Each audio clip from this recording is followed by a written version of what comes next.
for Doyle Dane Bernbach, and in fact, my uncle, who I'll mention a few times in this talk, became the president of Doyle Dane Bernbach International, so it was really one of these mad men. These are the topics I'm going to cover. I will cover them in the next half hour. Hopefully there will be time for questions. I think there will be, and certainly there will be time for students to get to their classes. Despite rather silly speculation on the web, Don Draper, the main male character, is not intended to be Jewish.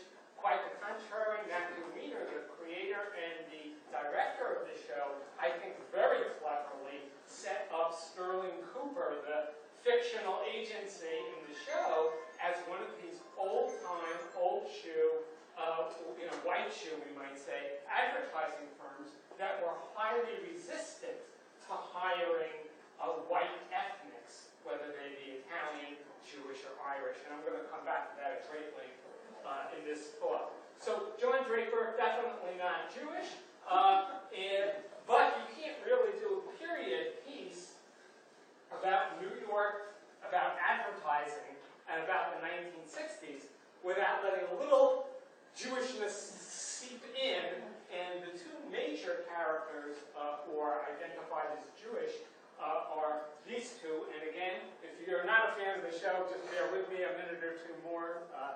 The top one, Rachel Menken, one of Don's many, many mistresses. She dies, I believe, in season 6, and she is portrayed as the daughter of a wealthy business owner, department store owner, who is almost certainly modeled on Nathan M. Orbach, which was at one time a vibrant department store in the New York area, and Nathan Orbach was an immigrant from Eastern Europe, and he's presented on the show with an accent. And the second character, Benjamin Ginsberg, one of the copywriters, creatives, as they were called, art directors and copywriters were grouped together as creatives. Benjamin Ginsberg, who goes crazy, I forget, season 6, season 7, and is whirled away in a gurney, as you can see here. He is portrayed as the child of a DP, a displaced person, as people who found their way to safe haven after 1945 were called for quite some time. DP, displaced person, was the general term.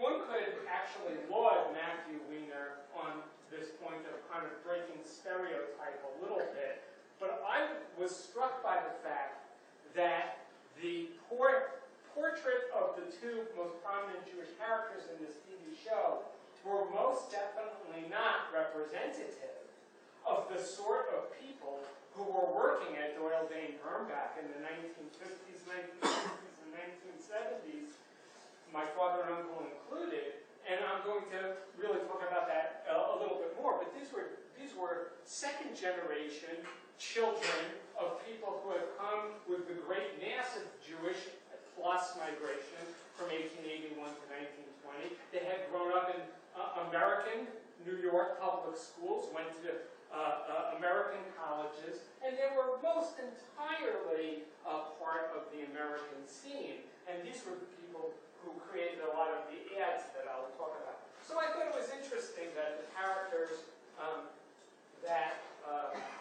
that Weiner chose were interesting characters, well-done characters, but not really representative of the group that I'm trying to talk about. I'm going to focus on these new agencies, and most especially Doyle Dane Bernbach, which was the most famous of them all, and the one that I think makes my point best. But I want to take a minute, and there are plenty of people here in advertising who could talk hours about each of these characters, but I just want to say a minute of what the old school of advertising was like before Doyle Dane opened its doors in 1949, and like so many things that we call the 1960s, it's one of these long decades. The 1960s really starts earlier and ends later, and we find, as historians, we find this often, and this is an excellent example. In any event, this fellow, Rosser Reeves, the son of a Presbyterian minister, he was one of the great champions of scientific advertising. In other words, you find a unique selling proposition, and then you hammer it home relentlessly until your audience runs out and purchases the product. A little on the other side, David Ogilvy, who started off working for Rosser Reeves at Ted Bates, which was, and I believe still is, a very large advertising agency. He also married, by the way, married Rosser Reeves' sister, which must have led to some interesting family dynamics, because he broke away, found his own advertising agency called Ogilvy Mather. I believe that's still in existence too. And David Ogilvy was a British expatriate. There were quite a few expatriates in this story, by the way. And he is considered to be one of the great figures in branding and how to create a product brand. Very few of you are old enough to remember the Hathaway man, the guy in the nice suit with the eye patch. Maybe if you studied it in school, you'll remember it. There are a few people who may actually remember these ads running. I do too, but probably not most of you. But he's considered to be one of the fathers of modern branding. One of the interesting things, and again, I will say that this is not an industry with a lot of modest people in it. And if you read David Ogilvy's, it seems like every person who worked in this industry wrote a memoir, published or unpublished. And at the end of this book, I will just throw this open for undergraduates wishing to investigate this further, or graduate students, because there's a lot that you can do with the evidence here that I didn't do with it. In any event, these fellows represented the old world of advertising, and David Ogilvy's Confessions of an Advertising Man is striking in how little it had to confess. Why he thought this was worth a memoir, I'm not quite sure, but we won't worry about that. Okay, the great agency that I'll be focusing on is Doyle, Dane, Bernbach. Again, it opened in 1949, and a lot of the initial business came from traditionally Jewish industries, or industries in which Jews and also Italians played a large role. The garment industry, liquor after Prohibition was repealed, travel, the travel industry, which became more grandiose as time went on, vacation industry, steel and scrap metal and the like. A lot of the business came from these businesses in which Jews played a large role. A lot of the personnel came from those agencies called Seventh Avenue agencies, very derogatorily. In other words, Seventh Avenue abutting the garment district. These Seventh Avenue agencies, like William Weintraub and Gray, were open to hiring Jewish creatives, which the older agencies, like Ted Bates and J. Walter Thompson, were generally not. I can't say that I had the time to investigate this and how true this is. All I can tell you is that I remember growing up as a kid in the 1960s in New York, and it was just a generally agreed upon matter that if you were a Jew or an Italian, you were insane to try to go get a job at J. Walter Thompson, which was at that time the biggest ad agency. It may still be, actually, and that you'd be far better served to try to get a job elsewhere. In any event, this agency, its business, its employees came from the New York area, at least initially, and in addition, the creative innovation of Doyle, Dane, Bernbach, mainly Bill Bernbach's idea. He's developed Ned Doyle, Mac Dane, Bill Bernbach. I remember them looking younger, but I was younger. Bill Bernbach said, instead of having a piece of copy and then sending it down a production line like a Model T, to an art director who then find a good picture to post on it, to send it down the line further, to go out and sell it, we're going to put the art director and the copywriter in the same room, and when they come up with an exciting idea, then we're going to bring this uptown or downtown. I have actually my father's black portfolio, which is pretty, it goes about the yay high. I just couldn't schlep it in today. You'll excuse the expression. And this is how Doyle Dane Bernbach did its business. It refused to do stuff on speculation. In other words, if an agency wanted to employ Doyle Dane Bernbach, Bernbach would tell his agent, well, we'll show you what we've done for so-and-so and so-and-so. If you think this is a good approach, take it, and if not, leave it. I doubt that. I doubt that's still the case. Okay, there's one more picture of Bill Bernbach, who is seen as the, quite rightly, as the creative genius at Doyle Dane Bernbach. I won't talk more about him. I will say something that Doyle Dane Bernbach assembled what was the best creative team in the business at that time, and that's really why they did so well. It's as simple as that. And the fellow who has a pink halo here, it's his website. By the way, these guys didn't write memoirs, they created websites about themselves. So this is I'm used to ancient, or not ancient, at least 19th century investigations where you don't have this kind of evidence everywhere. This fellow, Len Sirowitz, who eventually formed his own agency, Rosenbaum Sirowitz, many of these fellows, Doyle Dane Bernbach, I'll say DDB from here on in, many DGB alumni formed their own agencies. They're dotted throughout the history of modern advertising. This fellow, Len Sirowitz, we'll come back to later for a short and humorous clip. He said it was like playing on the 1927 Yankees. And I think that actually, I interviewed a lot of these folks on the phone, the ones who are still alive, and I thought that was a very telling comment, not only in terms of his keen sense 40, 50 years later that he was part of a very special creative group, but of course, the obvious fact is he was a Yankee fan and grew up in the Bronx, as did, in fact, many of these people. Okay. It's worth noting, given the extreme sexism that is portrayed in Mad Men, and which apparently still prevails in the industry. I had a chance to interview and get a tour from the executive assistant to the CEO, Anne Ryan, this summer at the Doyle Dane Bernbach headquarters, and she says there's still a glass ceiling, and there are still very few African-American faces in the hall, and even fewer in the advertising Hall of Fame, the Copywriters Hall of Fame.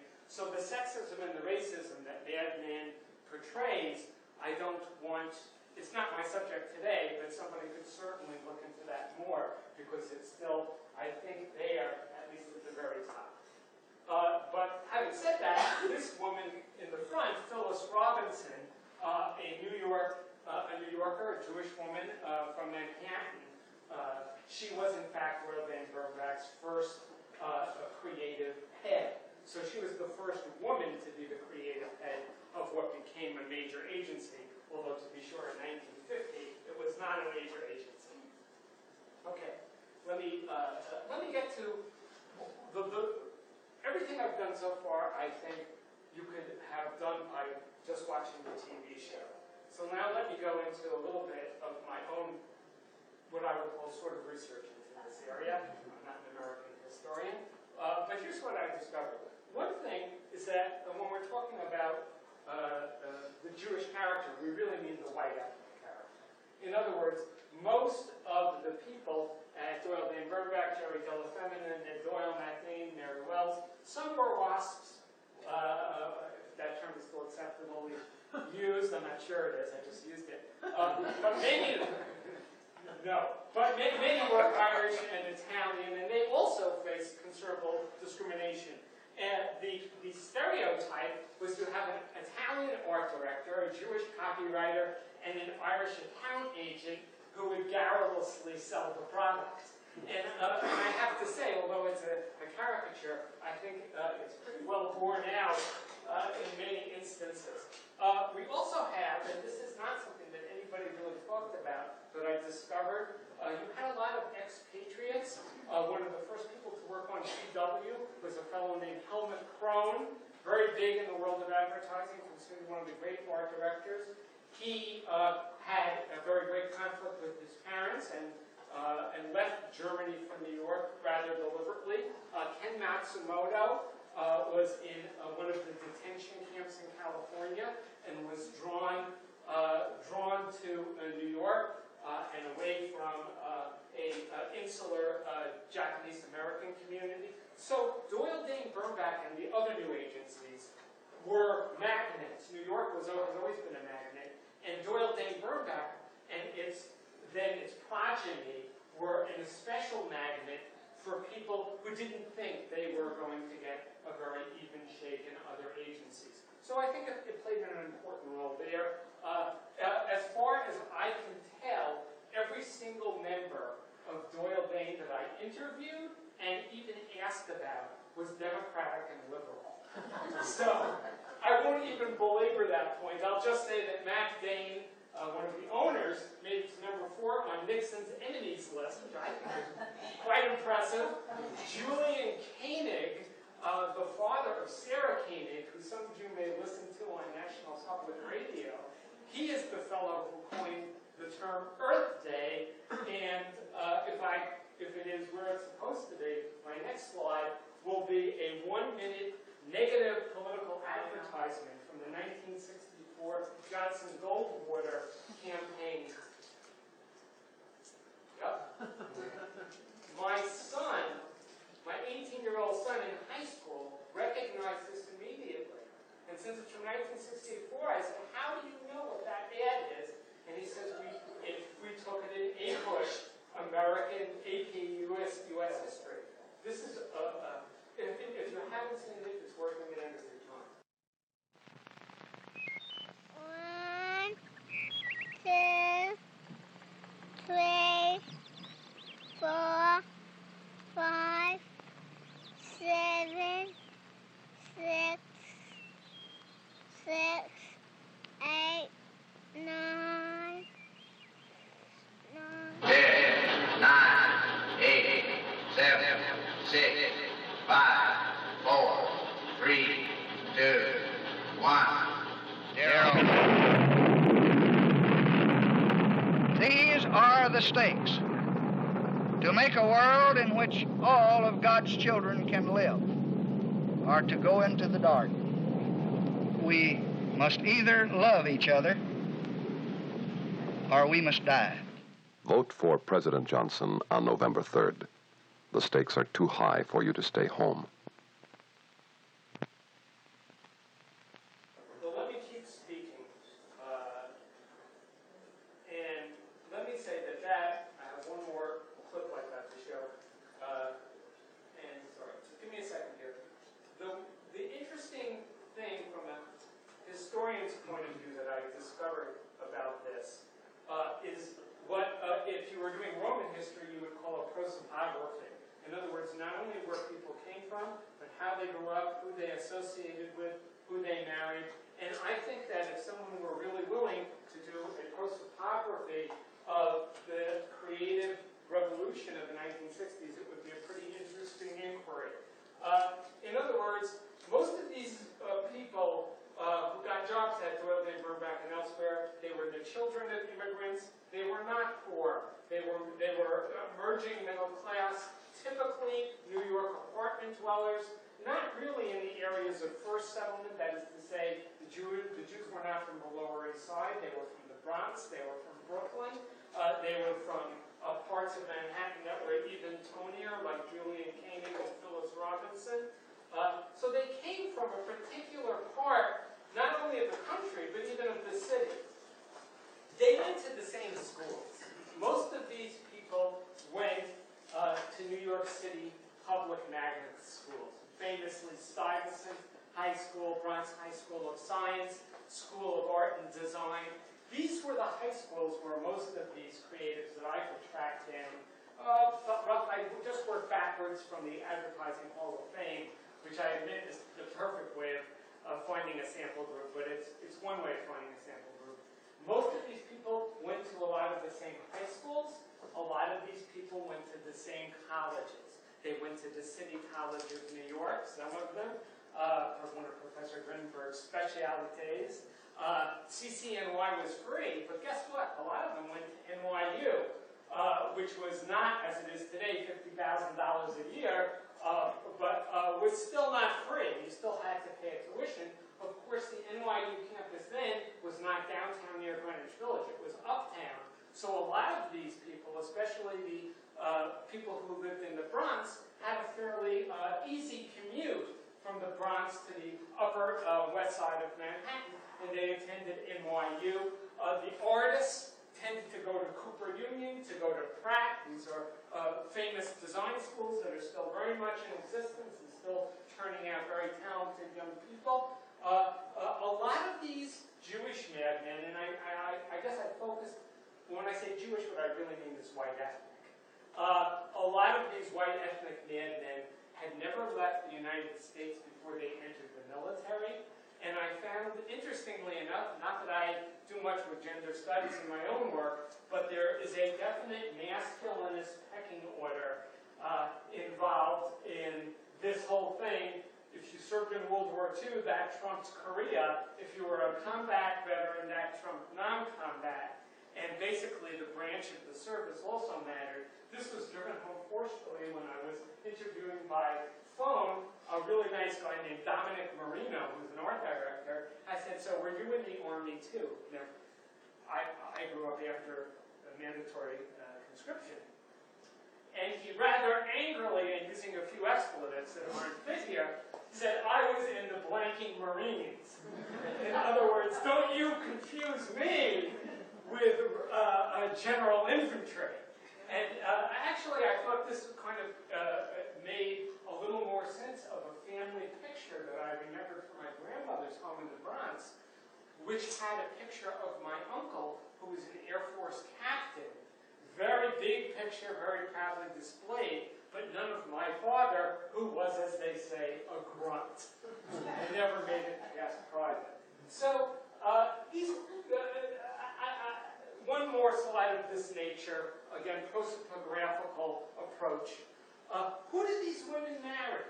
Well, one of the interesting things is in 1960, the intermarriage rate in American Jewry was still only around 10%.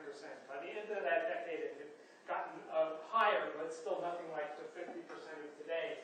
But what's interesting about the guys that I looked into is that quite a few of them married a Jewish girl like they were supposed to, then got divorced, and then married somebody else who wasn't Jewish.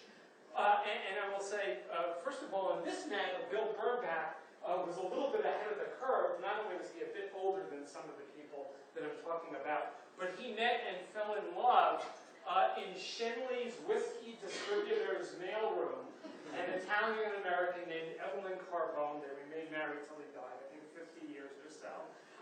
And sure enough, his parents objected strenuously, and he went ahead and married Evelyn anyway, and had a very happy life with her. But I thought it was rather interesting to see that these madmen, if you're talking about in-marriage, out-marriage, endogamy, exogamy, they're actually way ahead of the curve in that regard. And my father, by the way, married Jewish twice, but my stepmother, his second wife, was Miss NYU. So, in the history of eros, of eroticism, I think that gives you a little bit of a pass. You know, if you're qualified as Miss NYU, then it's okay. I'm not even, by the way, I'm not even delving into the extramarital side of this story, which would, I think, take much more investigation, and I'm really not the guy to do it. In any event, the factors at play, these people, in the famous words of the demographer Arthur Pinkwitty, rules. In other words, these were people who congregated together in the workplace, on the subways going home. Their neighborhood neighborhoods were often adjacent. If you grew up in New York, in the Bronx, or in Brooklyn, your next door neighbors were Irish or Italian or whatever. And so the general ethnic salad bowl of the place prevailed. Okay. I don't know if I'll get to all of these campaigns, so I think I'll just get to the first one or two, which are very famous. By the way, a lot of this is not for one of these. This is for Texas Boot Company. This is one of my dad's. I saw a cow once and I didn't like him. I just put this up here in the irony that I live near Main Street, which dead ends on the west end, literally a cattle ranch. I was there just last night with my son. My father would have been very amused had he were still alive to see this. In any event, most of the ads that these guys did were not for Jewish things in any way, shape, or form. I will talk just about two. I don't have time, I see, for all three. I'll talk about Levy's rye bread for a minute, and I'll talk about Volkswagen. And then I'll open it up for questions. Levy's couldn't compete with local bakeries, which is where most New Yorkers still bought their breads in the 40s and the 50s. And he couldn't compete with the sponginess of Wonder Bread and utter tastelessness of the same. So a fellow by the name of Whitey Rubin, who was trying to see Levy's either back to fiscal health or bankruptcy, came to Doyle Bain with what was an advertising budget of $50,000, not a lot, even in those era, in that time, and he said, help. And what happened was that Birnbach said, fine, we're going to brand it. From now on, it's going to be Levy's Real Jewish Rye Bread. And Whitey Rubin, I don't know if this is true, but it's an oft-repeated story. He said, a lot of people don't like us. Why do we have to say Jewish? And Birnbach, who, remember, was estranged from his own family for marrying out, said, your name is Levy's. They're not going to think you're Episcopalian. And what they did was branded it as Levy's Real Jewish Rye Bread. And within a year, it took off. This woman, Phyllis Robinson, one of the heroes of this story, came up with the slogan, New York is eating it up. Levy's Real Jewish Rye Bread, advertised on subway cars, on train cars, on buses. This was advertising meant for the common man. And that was very, very intentional. The most famous series. Levy's advertising remained great for a long time. The most famous series was one picture after another, plastered everywhere. You don't have to be Jewish to love Levy's Real Jewish Rye. By the way, if you've ever been to Poland or Russia, or even Germany, you know there's nothing Jewish about rye. I mean, rye flour is grown in Eastern Europe. You can't grow that many things. But an African American, an Asian American, a Native American, every single one holding a big pastrami or corned beef sandwich, getting ready to chomp down on it. This is my personal favorite with the Irish cob, because I think it so clearly shows the intent here aiming at what we would call a multicultural America, because Jewish-Irish relations were notoriously bad in the first half of the 20th century, fights over entry into the public school teaching profession, fights over political control of New York. The first and only chief rabbi of New York, the Irish police started a riot at his funeral and beat the crap, excuse my language, out of the Jewish mourners. So there is very little doubt in my mind that when Doyle Bain Birnbach ran this campaign, they were aiming at selling rye bread, but they were also aiming at doing something more than that. And so I think it's a very little. VW.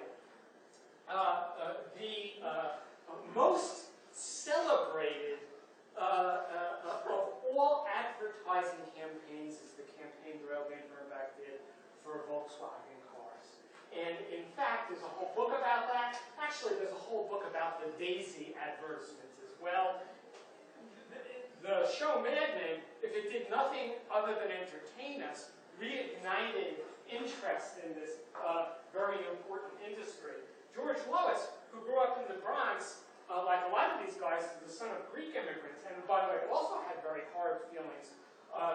Nazi regime because they, if you know something about the Greek occupation, he had good reason to.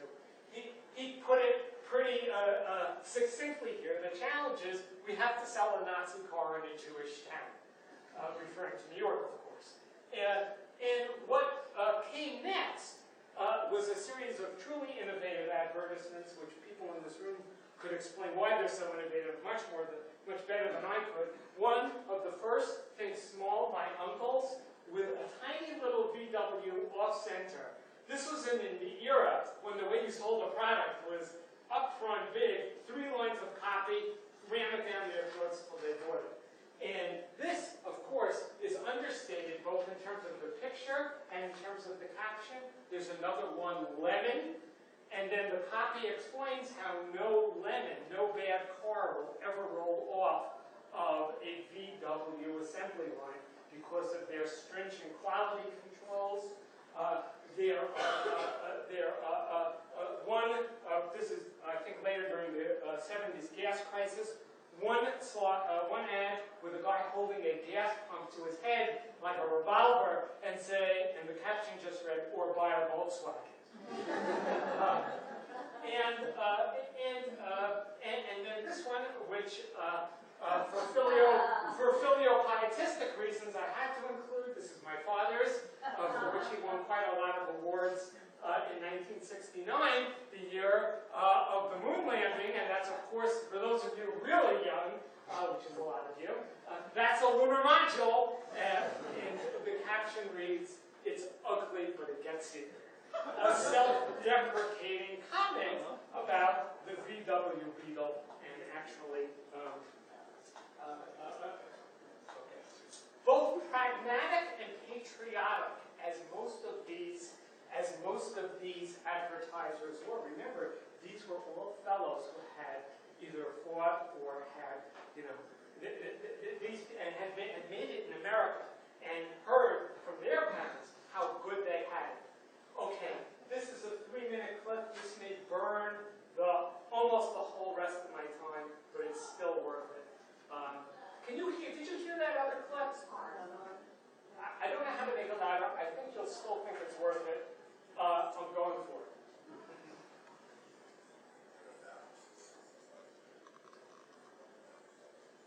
Can you hear it?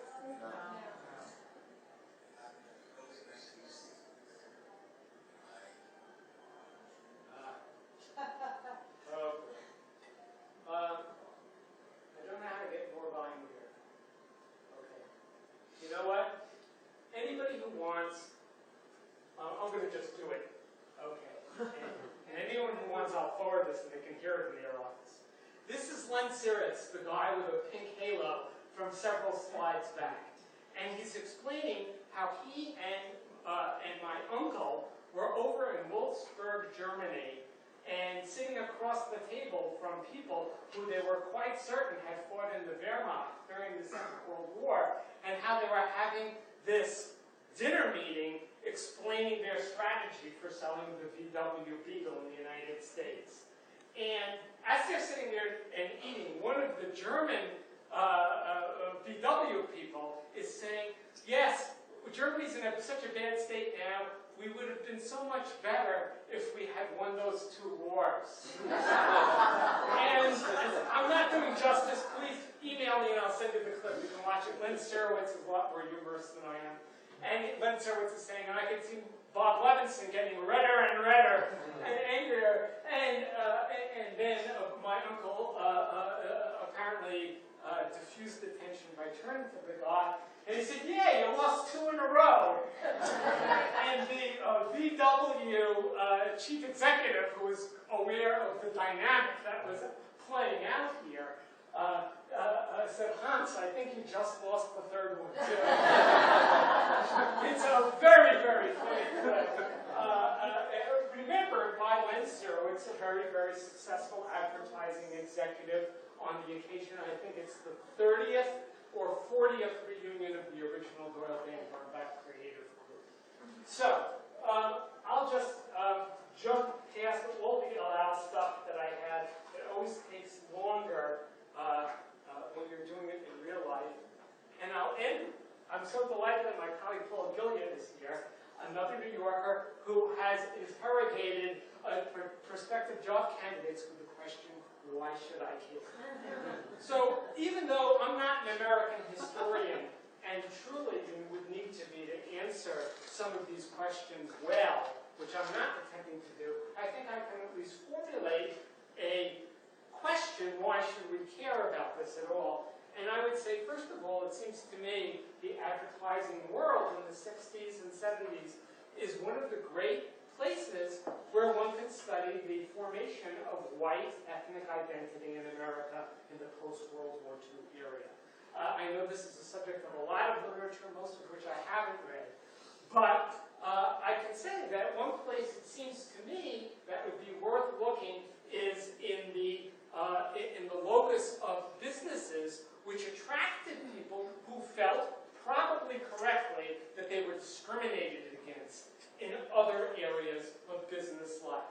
So I would like to suggest that as a possible venue of research. Another one is just the curious and ever unexplained, and I think basically unexplainable phenomenon of why Jews have played an important role in the production of popular culture in the modern world, from 19th century Europe through America. Jewish role in Tin Pan Alley was, of course, highly overrepresentative. I say that in a good way, if you like, assuming you like Gershwin and Irving Berlin and that music, which I do. Same thing could be said of the Hollywood studios. Once again, Jews were overrepresented in this area, and I think that just the creation of a new industry like the advertising world is an interesting place to investigate a Jewish role without any hope of nailing it down, because I think that's impossible. I will say this.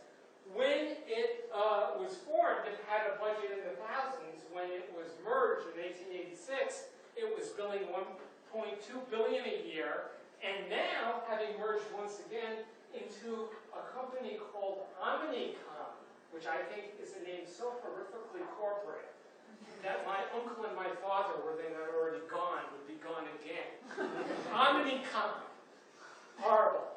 But now they're one of the great agencies, right along with J. Walter Thompson and Ted Bates and the other places where they couldn't have gotten jobs 50 years ago. So that's worth investigating further. I think just as no serious student of American Jewry in the immigrant era would neglect the garment industry, since after all, that's where approximately 30 to 40% of all Jews found employment in the big garment factories. I think what is needed from some enterprising undergraduate or graduate students is similar attention paid to second-generation professions in which Jews were disproportionately represented. Not only one, medicine, but also school teaching, liquor sales, cosmetics, and, of course, advertising. These are all areas in which Jews played a very large role, and as far as I know, that hasn't been much investigated, but I think it's worthy of investigation. And then my final point, and then if there's any time for questions, I'm happy to take them. And then I would just say the persistence of liberalism, Jewish liberalism in the post-World War era. I checked this morning. In 2012, the split for Obama versus Romney was set about roughly 70-30. I found a few different numbers, so I'll just say roughly 70-30. And of course, on local levels, on national and on different issues, I think that's even more tilted. So a lot of people would like to explain the tendency of Jews to be liberal by reference to the prophet Jeremiah.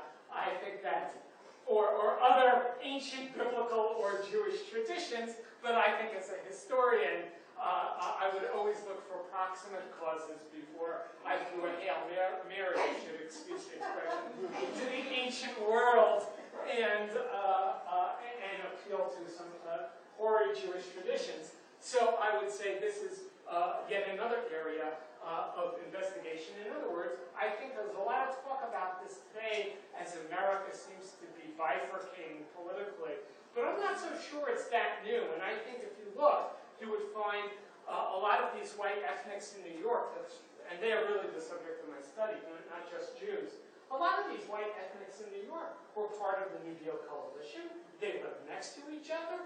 They had their occupations and their social world connected with other liberal Democrats. And I think that just as we see so much in the news today about how much America is divided on these bases, I think that if one looked in an earlier era, one might find some of those same things.